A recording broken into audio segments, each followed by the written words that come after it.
J'appelle un de vos plus grands acteurs, Louis de Funès. Nous sommes en 1980. Louis de Funès reçoit un César d'honneur pour l'ensemble de sa carrière des mains d'une de ses idoles, le comédien américain Jerry Lewis.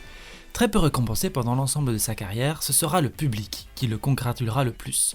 Avec plus de 140 films à son actif, il fut l'un des acteurs les plus populaires de sa génération, avec certains des meilleurs résultats du cinéma français tant à leur sortie que des années plus tard lors de multi-rediffusions devant des millions de téléspectateurs. Comme marque de sa popularité et de la modernité de ses films pourtant bien ancrés dans une époque.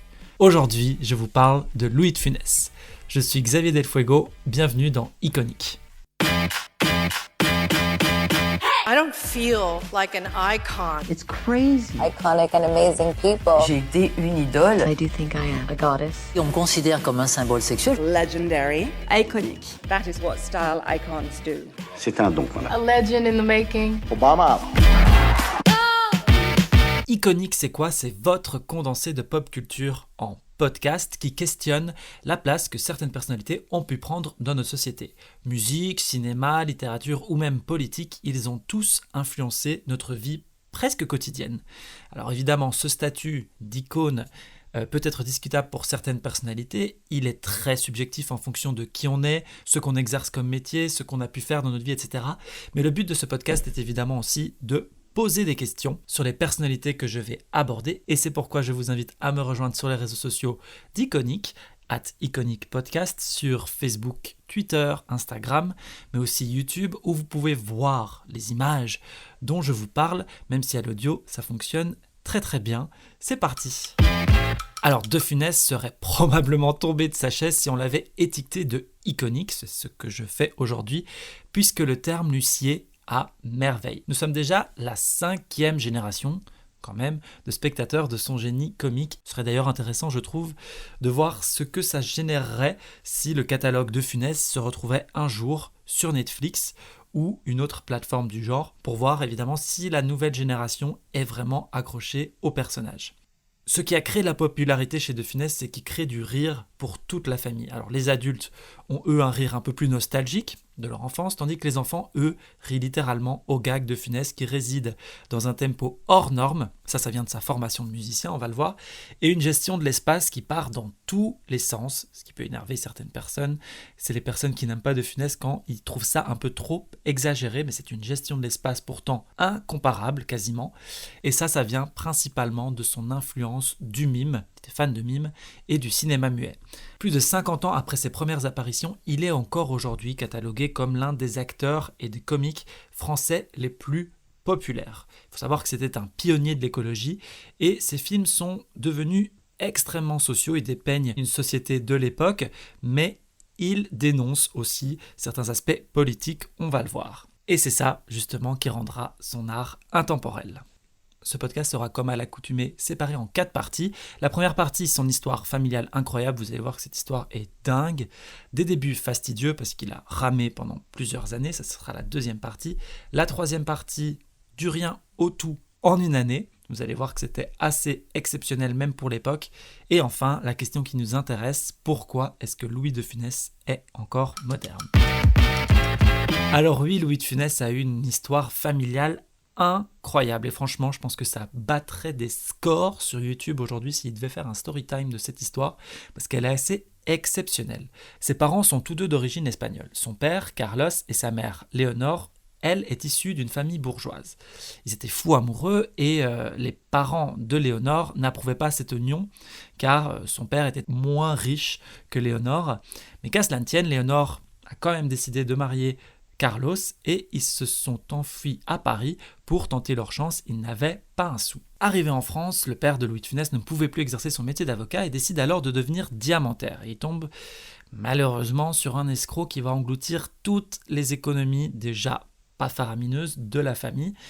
Et là, Louis de Funès, dans les différents témoignages, on le sait, tentait déjà à ce moment-là de détendre l'atmosphère familiale qui était quand même un peu pesante, on va pas le dire, à partir du moment où vous avez plus une thune, vous avez des enfants à nourrir, etc., c'est un peu compliqué. Et ça va le devenir encore plus. Et c'est là que l'histoire devient carrément dingue. Louis de Funès avait 12 ans quand les chaussures de son père sont retrouvées avec une lettre d'adieu au bord d'un canal. Le père se serait alors suicidé. Pas du tout, c'est pas du tout ce qui s'est passé. Il était en réalité parti, il avait orchestré sa mort pour partir au Venezuela pour essayer de se refaire une santé financière. Aujourd'hui, je pense qu'à la place de Léonore, beaucoup de femmes, ou à l'inverse, beaucoup d'hommes, seraient passés à autre chose. Ce n'est pas ce que Léonore a fait. Elle est partie rechercher le père de Louis de Funès, Carlos, en Amérique latine. On est dans les années 20. Je pense que vous avez compris qu'on ne parle pas d'un voyage de quelques jours. Hein. Donc elle a dû laisser Louis à une amie responsable d'une pouponnière pendant plusieurs mois. Et ils rentreront ensemble. Léonore parviendra à ramener le père à Paris, mais il mourra 3 ans plus tard de la tuberculose, complètement ruiné, et Louis de Funès a alors 20 ans. Comme vous pouvez l'imaginer, sa mère, c'était un fort caractère, et c'est peu de le dire. Une femme qui part à l'autre bout du monde chercher son mari, qui a feint son suicide, c'est quand même quelque chose qu'il faut faire, et ce fort caractère se révélera être une source inépuisable pour Louis de Funès. Il le confessera plus tard. Sa mère avait, sans le vouloir, le sens de la comédie, était malgré elle sa toute première professeure du genre. Mon professeur de comédie fut, à son insu, fut ma mère. Elle apprenait des colères, mais des colères à feintes, souvent. Elle était flocheton aussi, elle apprenait des colères feintes. Enfin, c'était un personnage très truculent, très drôle, très amusant. Parce que oui, malgré les moments difficiles, il va trouver un moyen de puiser dans cette enfance difficile pour construire ses personnages des années plus tard. L'anxiété causée par les histoires avec son père restera à jamais son fardeau, qu'il mettra au service de son jeu, certes, mais qui lui vaudra d'être continuellement dans la peur de manquer, même pendant ses années de gloire. Et il aura raison d'être anxieux parce que Louis de Funès connaîtra des débuts extrêmement fastidieux. C'est la deuxième partie de ce podcast, parce que Louis de Funès a extrêmement galéré pendant des années, et même célèbre, il avait toujours cette peur au fond de lui que tout s'arrête du jour au lendemain. C'était en réalité les seconds rôles que Louis de Funès ciblait, quitte à durer. Il n'avait pas du tout l'ambition d'être une star. Le plus important pour lui au final, c'était de nourrir sa famille et de jamais être dans le besoin. Donc toute sa jeunesse, il a vécu dans le besoin. Il ne voulait pas répéter ça avec ses enfants. Alors fort heureusement, à ses débuts un peu fastidieux, il a pu vivre du métier de pianiste de bar, parce que sa mère l'avait inscrit à des cours quand il avait 5 ans, donc ça lui permettra de survivre. Évidemment, on est dans une époque où on ne compte pas ses heures, il va passer des nuits entières dans des bars à jouer du piano sans jamais s'arrêter. Je jouais de 5h30 du soir à 5h30 du matin. C'est-à-dire que la petite aiguille faisait 12 heures. C'est très long, la petite aiguille va très doucement. Je jouais sans arrêt. Je ne pouvais plus parler. Tellement j'étais fatigué. J'étais en plâtre, en ciment. J'étais cimenté avec la forme du tabouret. Et cette formation de musicien, ça va lui créer, je le disais en préambule, un tempo hors norme qui fera entièrement partie de son jeu. Il savait chaque seconde où il devait être. La musicalité vraiment était au service de son art d'acteur. Et c'est en jouant du piano qu'il rencontrera sa femme, Jeanne Barthélemy. Il jouait du piano pendant la guerre dans des bars, malgré le couvre-feu. Et ce sera le vrai coup de foudre avec Jeanne. Ils se marieront, auront 2 enfants et ne se quitteront plus jamais, à un tel point que Jeanne va jouer un rôle très important dans la vie d'acteur de Louis de Funès, puisqu'elle deviendra son agent jusqu'à tirer les ficelles de toute sa carrière. Elle aura la confiance de son mari qui, elle, l'a connu avant la gloire. Alors, Louis de Funès va attendre la fin de la guerre pour réellement entreprendre ce métier d'acteur, et c'est un coup de destin qui va lui donner son tout premier rôle. Il a croisé un ami dans le métro, et c'est lui qui va lui donner ses premiers rôles de théâtre et sa première apparition à l'écran dans La Tentation de Barbizon, où il aura une séquence de 40 secondes, et de là, il va vite enchaîner les rôles de figuration. Mais Louis de Funès était surtout un acteur de théâtre. Il va tout faire pour intégrer la troupe des Branquignoles. Et à ce moment-là, je le disais, on sort de la guerre et on est dans une période charnière où le comique américain et le burlesque prend de plus en plus de place en France. Donc toute cette génération d'acteurs va se bousculer pour tenter de trouver le comique à la française, entre guillemets. Et Louis de Funès se retrouve au milieu de tout ça et va alors puiser dans plein de registres différents, burlesque, mime, mais surtout l'observation sociale. Et c'est avec ça qu'il va créer un tout nouveau genre comique théâtral qui trouvera évidemment sa place dans le cinéma plus tard, dans la fin de sa vie. Et ce comique d'observation, déjà on peut le retrouver, ça a influencé des dizaines et des dizaines d'humoristes. Je pense à Muriel Robin, Florence Foresti, Gad Elmaleh, Jamel Debbouze et tous les stand-uppers actuels évidemment, vu que le stand-up, ça se résume en l'observation sociale. Donc en ça, Louis de Funès était déjà très très novateur et je vous rappelle qu'on est dans les années 40-50, donc c'est assez exceptionnel. Dites, j'aurais voulu ne pas me faire remarquer. Ah bah c'est loupé ça. On ne voit que vous ici, vous êtes. Oui. Oh là, je crois pas, j'en suis sûr. Ah oui, ah non, mais dites, non, moi j'aurais désiré passer inaperçu. Au fur et à mesure de ces petits rôles et de ce théâtre, Louis de Funès va devenir un visage un peu reconnu. Vous savez, cet acteur qui nous est un peu familier. On le reconnaît quand on le voit dans des séries ou dans des films, mais on ne sait pas vraiment comment il s'appelle. C'est comme ça, mal en bon an, qu'il va réussir à tirer son épingle du jeu et on lui propose alors le rôle dont il va être sûr, qui lui permettra enfin de percer, celui de Jean B dans La Traversée de Paris avec deux énormes stars de l'époque, Jean Gabin et Bourvil. Mais ce n'est que quelques années plus tard que tout va littéralement changer. Le triomphe d'Oscar, une pièce que jouera Louis de Funès pendant plusieurs années, lui permettra d'être de plus en plus connu. On commence enfin à savoir qui est Louis de Funès et on commence à un peu connaître son style, sa patte. Et ça va durer jusqu'en 62, mais c'est en 64 que tout va se produire. Et c'est une chose que personne n'attendait, et encore moins de Funès, et encore moins le monde du cinéma. Il va enchaîner des tournages, Le Gendarme de Saint-Tropez, Fantomas et Le Cornio. Vous connaissez peut-être ces films, et pour cause, ils vont faire 25 millions d'entrées, les trois films combinés. Et à 50 ans, il va alors passer de vedette à véritable roi du box-office, et il n'en sera jamais détrôné. Et malheureusement, il va être boudé par la critique, une fois célèbre, alors que la critique l'acclamait plutôt au début de sa carrière. Truffaut dira même que De Funès était magnifique dans La Traversée de Paris. Mais au fil des années, plus le public l'acclamera, plus il deviendra populaire, plus la critique va le démonter, à un tel point que Louis de Funès arrachait d'emblée la page culturelle des journaux qu'il achetait. C'était un peu compliqué pour lui de vivre ça, puisque lui voulait évidemment avoir cette reconnaissance. Cette reconnaissance, il l'a retrouvée évidemment auprès du public qui, lui, ne l'a jamais laissé tomber. Même aujourd'hui, ce public est toujours là. Mais alors, pourquoi ? Pourquoi est-ce que ce public est toujours là et pourquoi est-il toujours résolument moderne ? Louis de Funès connaît la gloire ultime à partir de 1964-1965 dans une France en pleine évolution industrielle d'une part, politique d'autre part, mais aussi idéologique. Et Louis de Funès, c'est l'archétype du patriarcat. Homme, blanc, hétéro, de 50 ans, catholique comme tout le monde, pour reprendre sa phrase dans Rabbi Jacob, un patriarcat décrié, et pourtant, lui traverse les âges sans faire de vagues, et cela réside dans une chose, et une chose seulement, c'est qu'il se moque précisément de ce qu'il est et de ce qu'il représente. Dans ses films, il joue souvent d'ailleurs le patriarcat, il joue le père, le gendarme, le directeur, autrement dit, une figure autoritaire, souvent réfractaire au changement, et pourtant, toutes les comédies de Louis de Funès sont passées dans des âges qui auraient pu cancel Louis de Funès, un peu le supprimer des radars, et je pense notamment après mai 68, où les films de Louis de Funès vont être rapidement vus comme les tableaux d'une France révolue. À partir de là, on ne va plus faire que rire, on va critiquer par le rire. Et les charlots vont alors dominer le marché, et la peur de la chute n'en sera que décuplée pour Louis de Funès. Cependant, en 73, 5 ans après mai 68, la dernière collaboration historique de Houry et de Funès fera des étincelles avec Les Aventures de Rabbi Jacob, qui lui aussi dominera le box-office pendant plusieurs semaines avec une comédie au message de tolérance et de paix. En tout cas, c'est pas monsieur que ça risquerait d'arriver. Quoi donc? Que mademoiselle épouse un noir. Qu'est-ce que ça veut dire, ça? Que monsieur est peut-être un peu raciste. Raciste? Moi, raciste? Salomon, raciste? Enfin, Dieu merci, Antoinette épouse un Français bien blanc. Bien blanc. Il est même un peu palo, tu trouvez pas? Il est anti-tout, lui.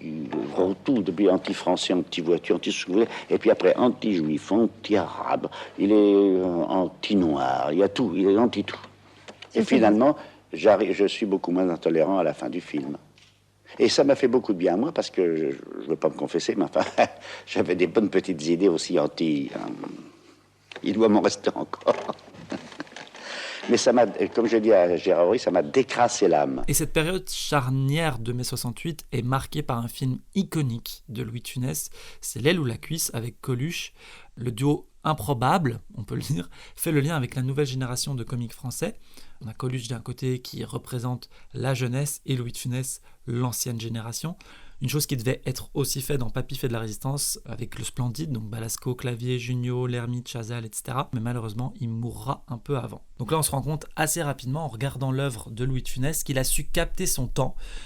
Ses films étaient résolument modernes, mais également captait le changement et essayait de deviner un peu ce qui allait plaire dans le futur. Moi, tous les films que j'ai faits, qu'on a fait, me semblent déjà périmés, finis, je sais pas, j'en sais rien. J'ai l'impression que c'est périmé reçu. Ça ne m'intéresse plus.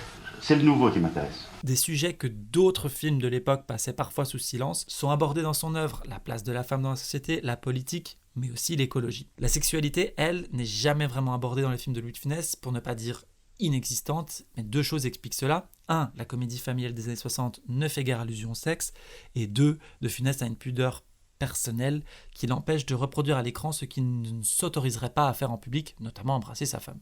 Allons nous coucher, ma biche, cela va s'arranger. Vous rêvez, Hubert. Charles vous a préparé la chambre d'amis. Mais par contre, la femme a un rôle prépondérant dans les films de Funès. Alors bon, c'est souvent l'archétype attendu de la femme de cette époque, à savoir mondaine, au foyer et un peu fantaisiste, mais parfois elle est surprenante pour l'époque. Je pense à Claude Chansac qui jouera sa femme dans plusieurs films. Par exemple, elle est indépendante financièrement dans Les Gendarmes, et si on creuse, on peut aussi trouver des traces de problématiques sociales profondes dans les films de Funès, et j'ai lu une petite analyse sur le fait. À chaque fois que Louis de Funès se travestit et devient femme, il lui arrive des choses qui arrivent encore aux femmes aujourd'hui, et on peut là voir une sorte de critique de problématiques sociétales très profondes qui dominent encore aujourd'hui. Par exemple, dans Les Loups à cuisse, il sera méprisé en tant que femme, dans Les Gendarmes et Gendarmettes, il sera agressé en tant que femme, ou encore harcelé par un dragueur insistant dans Le Gendarme de Saint-Tropez. Et puisqu'on parle femme, sexualité, autre sujet tabou de l'époque, l'homosexualité est parfois aussi discrètement abordée dans les films de Louis de Funès, dans Le Sauna de la Grande Vadrouille par exemple, quand il cherche Bouville dans Les Fumées Troubles, où l'ambiguïté sexuelle est présente, et aussi Sous la douche dans Le Corneau, où un homme semble lui faire du rentre-dedans. Et dans Le Tatoué aussi, il s'invente une relation avec un homme afin de détourner l'attention de sa femme qui en est atterrée, moyen de se moquer de la bien-pensante bourgeoisie de l'époque sur le sujet. Il y a une femme là-dessous. Non. Il y a une femme là-dessous. Non. Alors, qu'est-ce que c'est? C'est un homme. Un homme? Un homme. Et la politique aussi trouve toute sa place dans l'œuvre de Funès, évidemment. Ces films étaient critiques d'une société tout de même.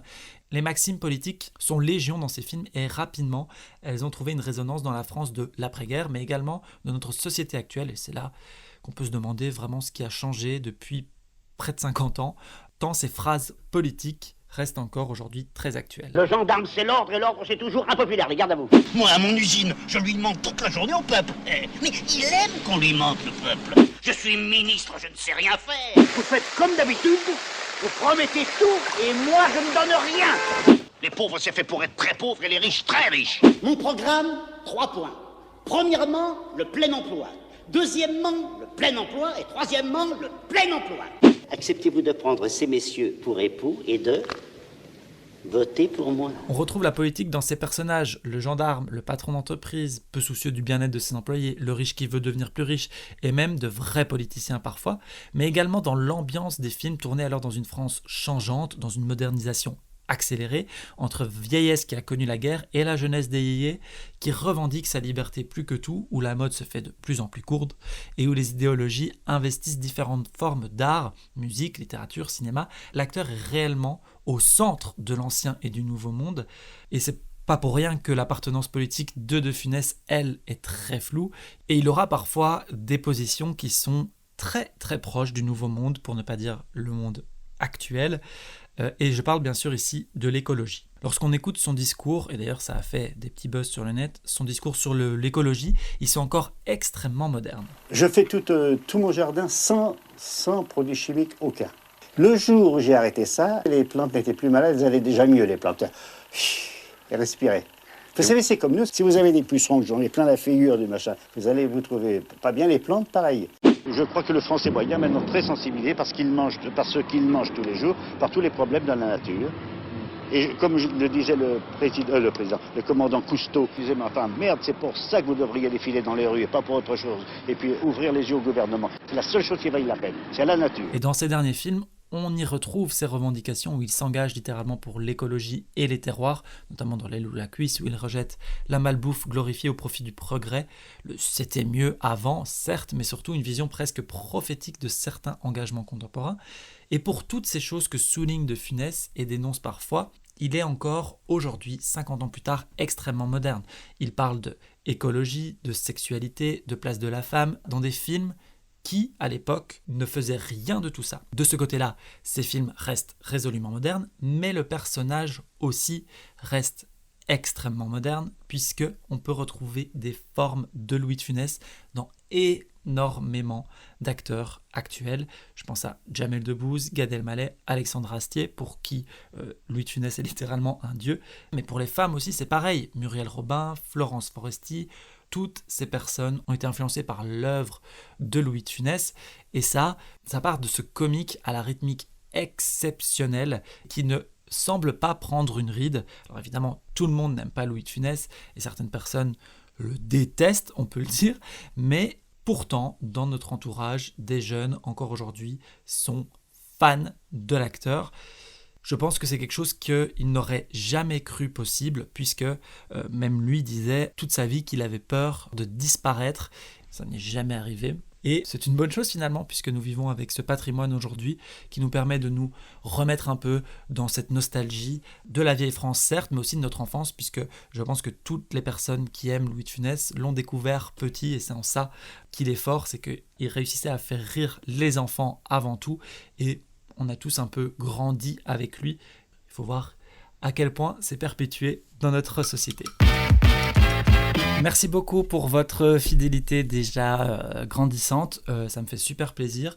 Si vous voulez approfondir le sujet de Louis de Funès, je vous conseille le livre Louis de Funès à la folie d'Alain Kruger et de Thibaut Brutin. C'est la Cinémathèque française qui a fait ce livre qui est magnifique, super objet déjà, et en plus de ça, extrêmement intéressant puisqu'il dépeint l'époque, mais l'acteur au milieu de cette époque et pourquoi est-ce qu'aujourd'hui il fascine toujours autant. Donc c'est extrêmement intéressant, c'est aux éditions La Martinière et je vous le conseille vivement si vous voulez approfondir le sujet, au-delà du fait évidemment que vous pouvez toujours vous replonger dans un film de Funès ou regarder des interviews.